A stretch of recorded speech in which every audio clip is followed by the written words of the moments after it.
Hey guys, so today we're going to be taking a look at some of the specific ways that America started to get involved in world affairs and some of the different places that were acquired by America during this imperialist time period. So we're going to start by looking at how America acquired what would go on to become our 49th and 50th states, Alaska and Hawaii. So let's start where it's nice and cold in Alaska. So America actually acquired Alaska just after the Civil War, and there's a couple things I want to point out on the map down here about Alaska.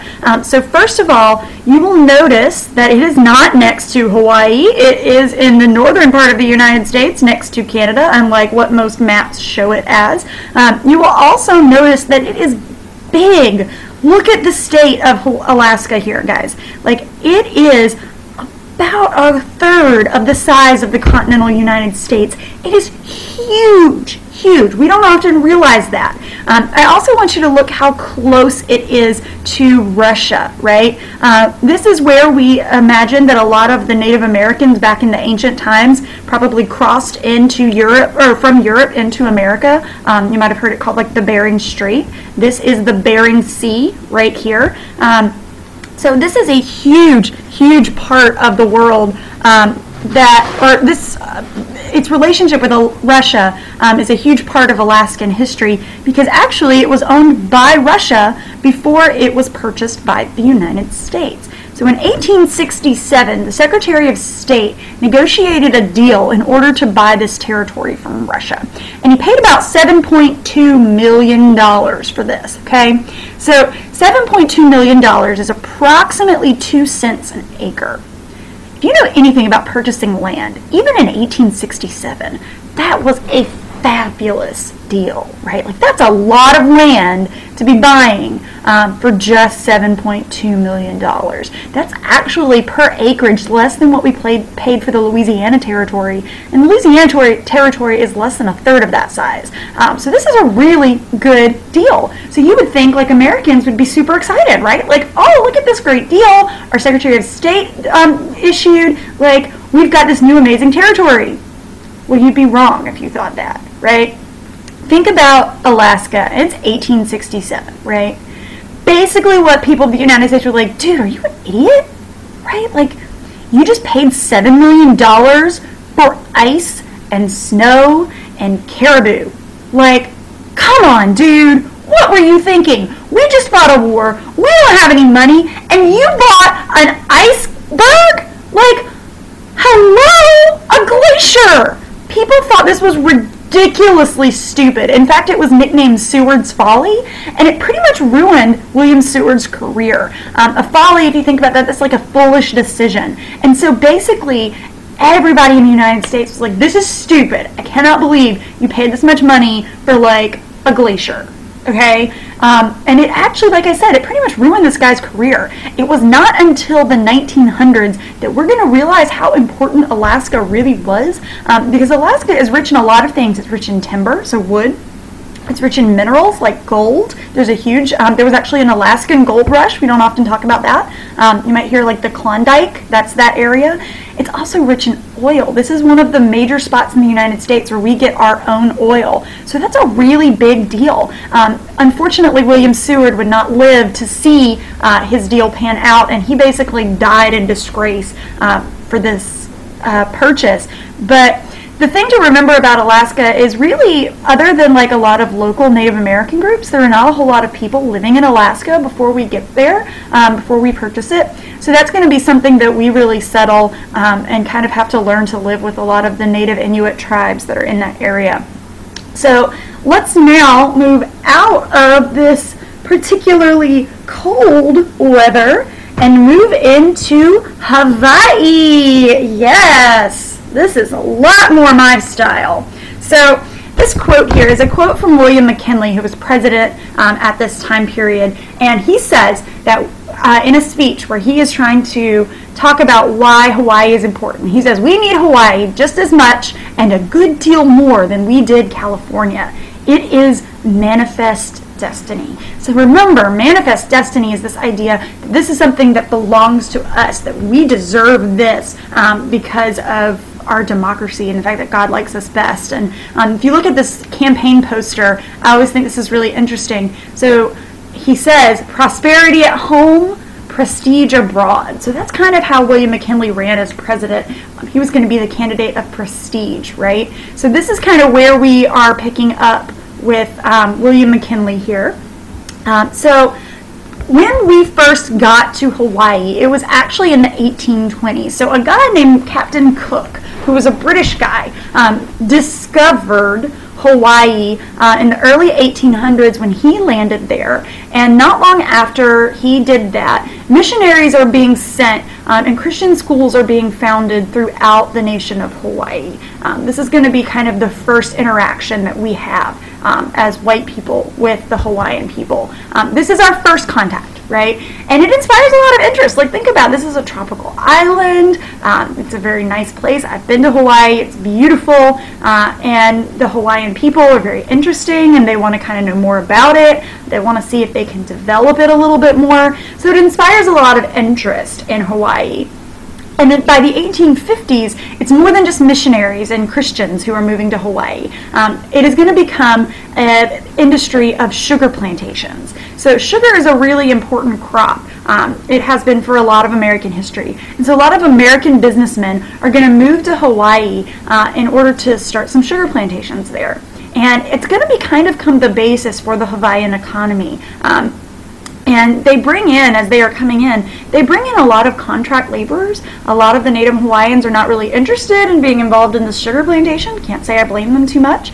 So they kind of bring in other people with them in order to kind of grow these businesses a little bit more. However, what's going to end up happening is the number of Americans in Hawaii is going to start outnumbering the Native Hawaiians in the area, right? Now remember, at this point, Hawaii is a sovereign kingdom. They have their own, royal family.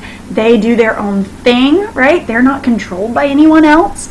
However, American businessmen are increasing the population of Hawaii by bringing in these contract laborers, so there are going to be more Americans in Hawaii than there are Native Hawaiians, and that's going to play a really big role. So in 1875, a treaty is signed that removes the tariffs on goods between Hawaii and America. So remember, a tariff is a tax on an imported good, right? So there had been taxes on Hawaiian goods, like sugar. However, remember, most of these goods are owned by most of these plantations are owned by American businessmen. So by removing that tariff, it's going to make Hawaiian sugar pretty cheap. So sugar growing in Hawaii becomes a much more profitable business. And the American plantation owners and growers there start to expand those businesses, all right?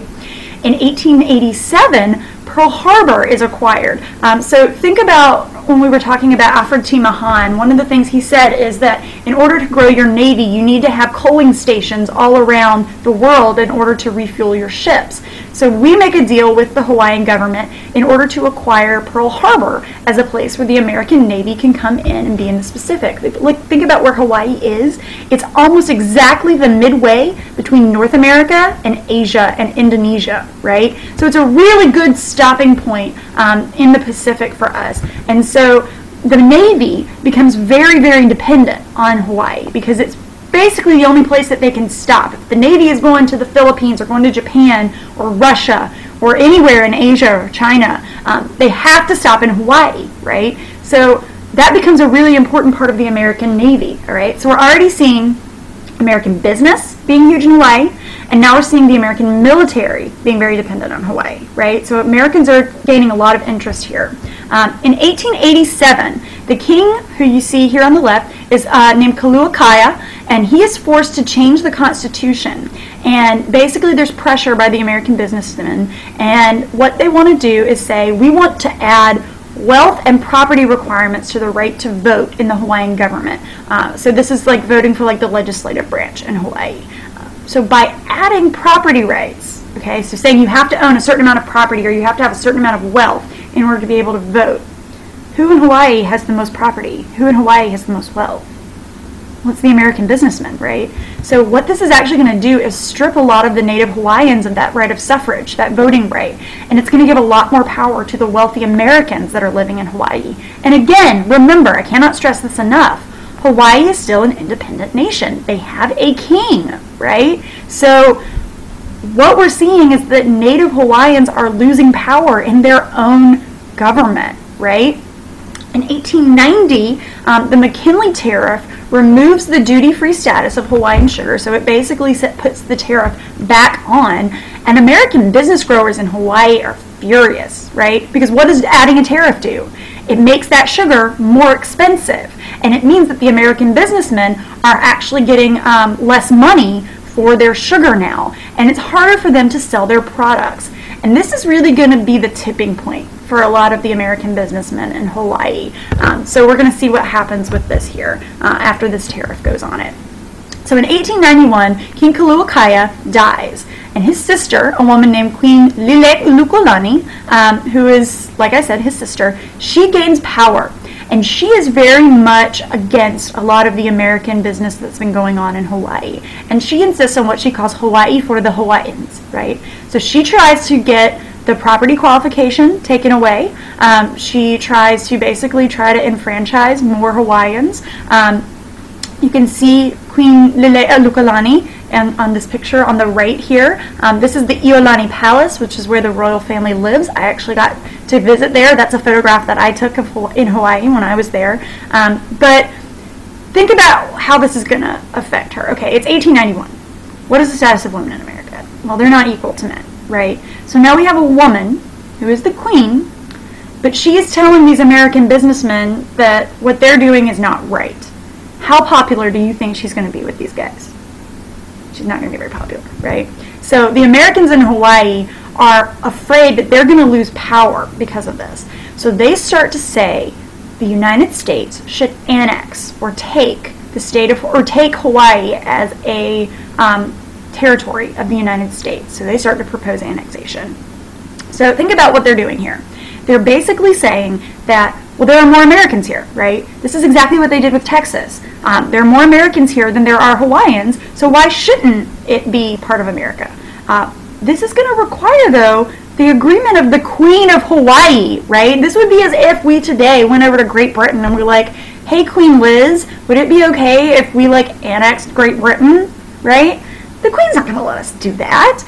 And this is a nation with a queen that we're trying to take away her power to make it a territory of the United States.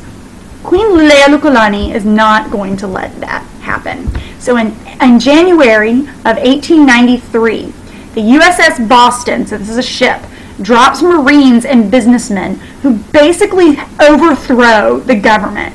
They take the queen and they put her under house arrest in her own home, in her own palace. She's not allowed to leave a certain number of rooms. She's given these few rooms. She and her ladies are forced to be locked up there. And a new government is created, headed by a man named Sanford Dole, who was kind of one of the chief growers in Hawaii. He's got a pretty righteous beard, not a very nice guy. And he is trying to push this annexation. If you know the name Dole, you might be familiar of it with the Dole pineapple, right?